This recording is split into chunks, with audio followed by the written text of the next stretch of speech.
To będzie kolejny filmik, w którym zamiast się chwalić, będę się żalić i wydaje mi się, że już możecie się domyśleć, o co mi chodzi. Zobaczcie, jak wygląda mój kolos. Tutaj nawet nie trzeba słów, żeby to opisać, bo widzicie, że jest gorzej niż źle i to wszystko jest zasługą mojej córki, która po prostu pomazała mi kanwę długopisem.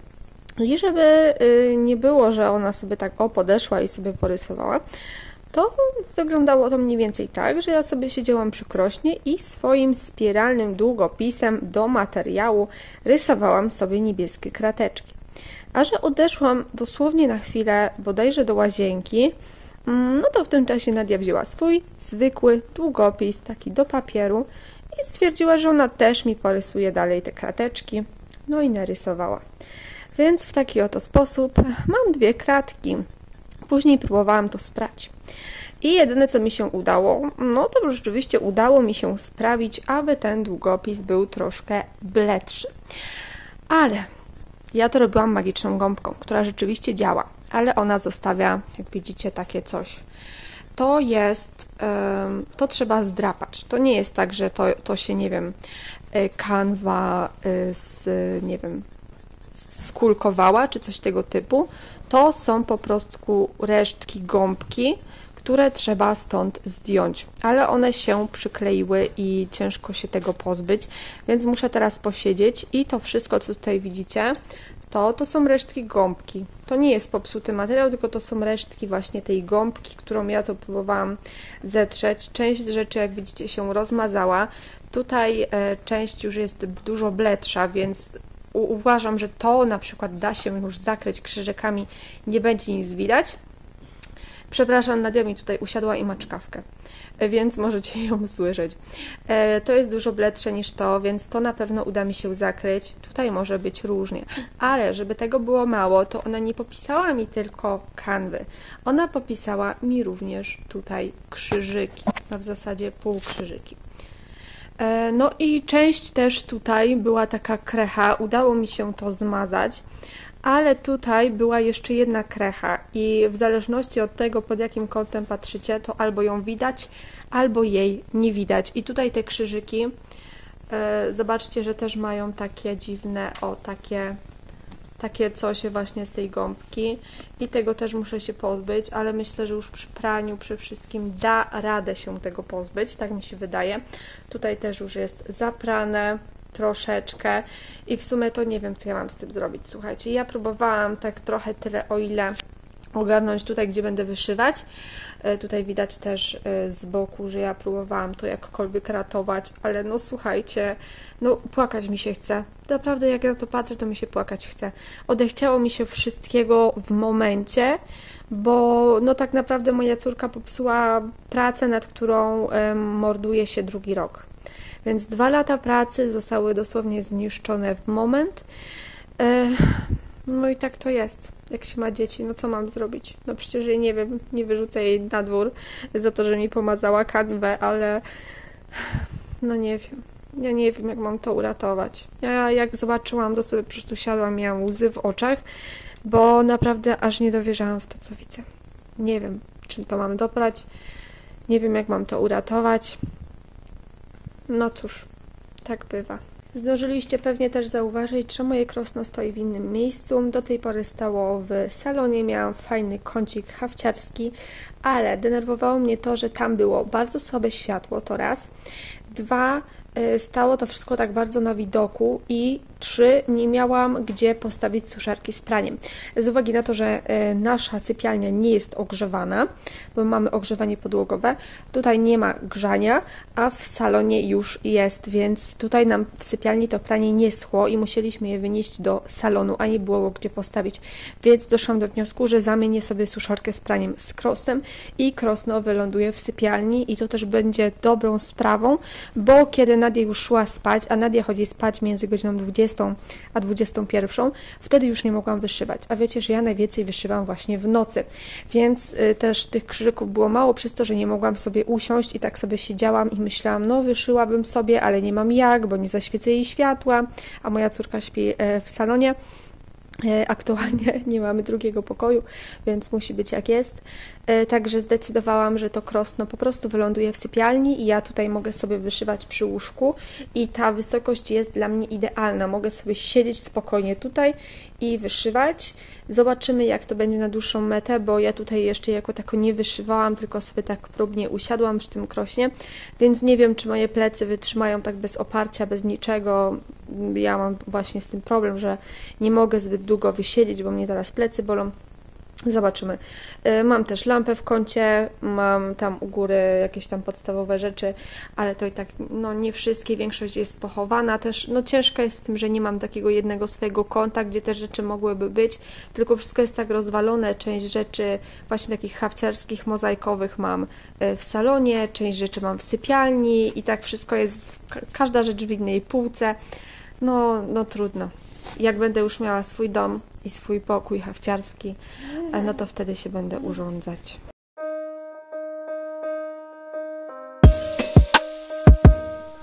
Wybraliśmy się dzisiaj na taki mały spacer po lesie i pochodziliśmy trochę po górach. W sumie wchodziliśmy jak najwyżej się dało. Ciężko to nazwać górą w sumie, ale były też takie gorsze momenty, gdzie naprawdę było tak dość ślisko, bo w ogóle jest bardzo mokro, więc jest bardzo ślisko. No i trochę musieliśmy się powspinać. W ogóle zobaczcie. To są, ja wiem, że to są idealne buty do takich wędrówek po prostu, ale są całe mokre. Nadia tutaj odpoczywa i idziemy sobie dalej. Już chyba trzeci raz w swoim filmiku pokazuję Wam to miejsce, ale powiem Wam, że my bardzo często lubimy sobie tutaj spacerować i no chodzimy tutaj dość często, bo jest to bardzo blisko naszego domu. Tutaj jest też właśnie taki piękny mini wodospad, który zaraz Wam pokażę. Ja właśnie za to lubię Norwegię, że tutaj w mieście, w którym mieszkamy, jest praktycznie wszystko. Jest miasto, super komunikacja miejska, którą można dojechać wszędzie, ale z drugiej strony macie takie kadry. Jesteśmy w środku miasta, słuchajcie, i mamy lasy, mamy wodospady, mamy góry, fiordy i naprawdę można tutaj robić wszystko. Można łowić ryby, można pływać statkiem i w ogóle no co chcecie. Możecie nawet, nie wiem, w jeziorze popływać, więc no za to właśnie uwielbiam Norwegię, za tą różnorodność i za to, że wiecie, macie dostęp tak naprawdę do wszystkiego, co potrzeba. Tutaj zaraz będzie już widać wodospad i też wyjście z tego lasu. Nie wiem, czy mnie słychać, ale mam nadzieję, że tak. Zobaczcie.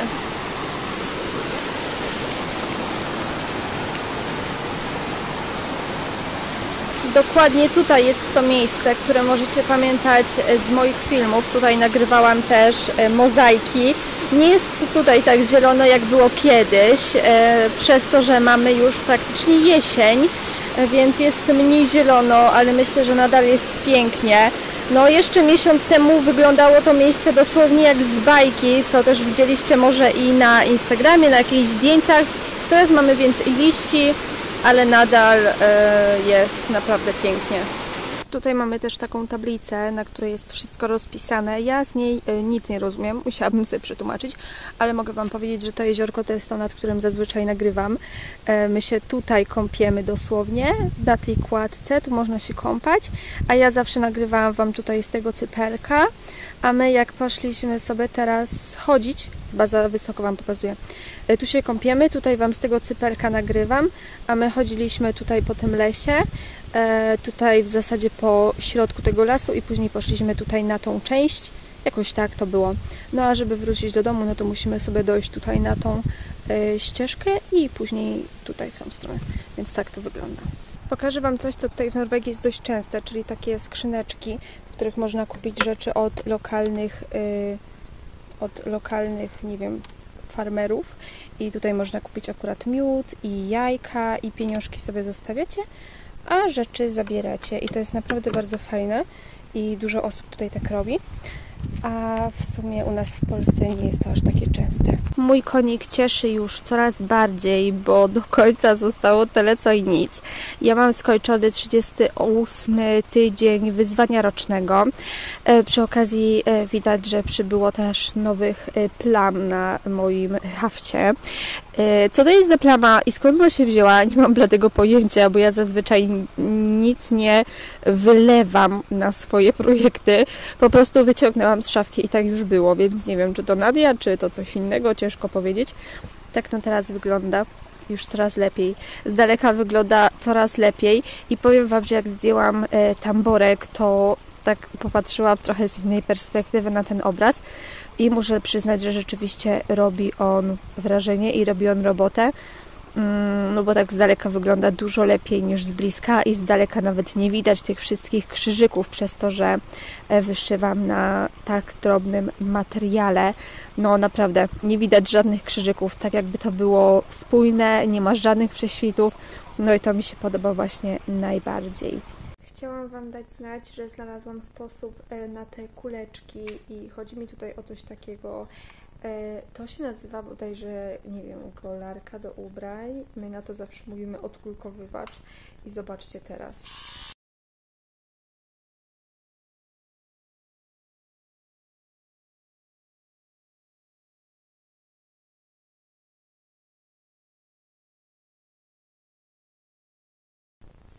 Wszystko pięknie schodzi i zobaczcie, jaką mam czyściutką kanwę, materiał.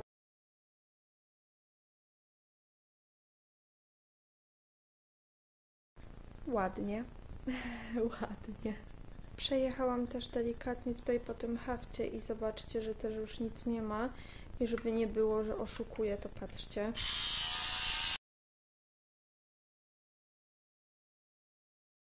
Nic się nie dzieje z haftem samym, on się nie psuje, a pięknie można sobie tutaj wszystkie nierówności właśnie z tej gąbki magicznej zdjąć i tutaj jest właśnie to, co Wam pokazywałam wcześniej po pierwszym myciu. No i co? No i jest różnica, tak jak mówiłam, i tą gąbkę ja kupowałam w Polsce w Action, więc możecie sobie tam ją kupić, tylko tą szarą, bo wiem, że są jeszcze białe, a białe nie do końca podobno są dobre. Ja jeszcze jutro spróbuję raz to przeprać i zobaczymy, jaka będzie różnica po drugim praniu i przy okazji pokażę Wam, jak ja to robiłam.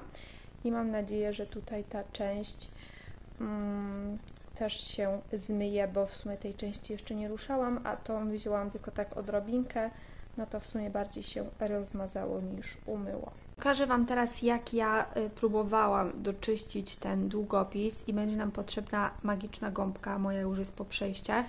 Ona jest zamoczona tylko w zwykłej wodzie i teraz pod spód podkładam sobie książkę, żeby ta kanwa była bardziej taka napięta i po prostu przecieram gąbką.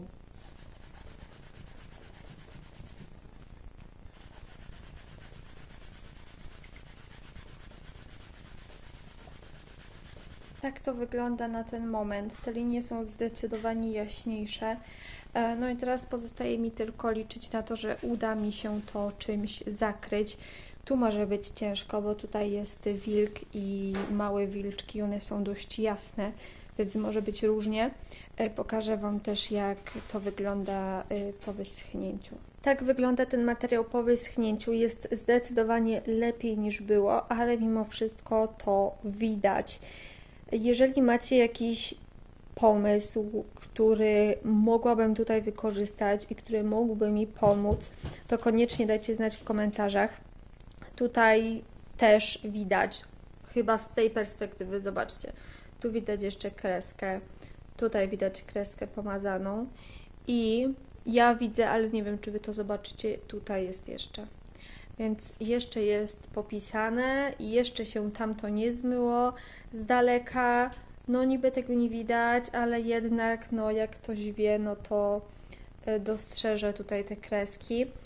Zobaczymy. Ja będę jeszcze walczyć. Tak jak mówię, jeżeli macie jakiś plan, to dajcie koniecznie znać. Może uda mi się to chociaż wybielić, rozjaśnić jeszcze bardziej. No zobaczymy, jak to będzie. Tymczasem się z Wami żegnam. Bardzo Wam dziękuję za oglądanie, no i do zobaczenia już w następnym filmiku. Pa!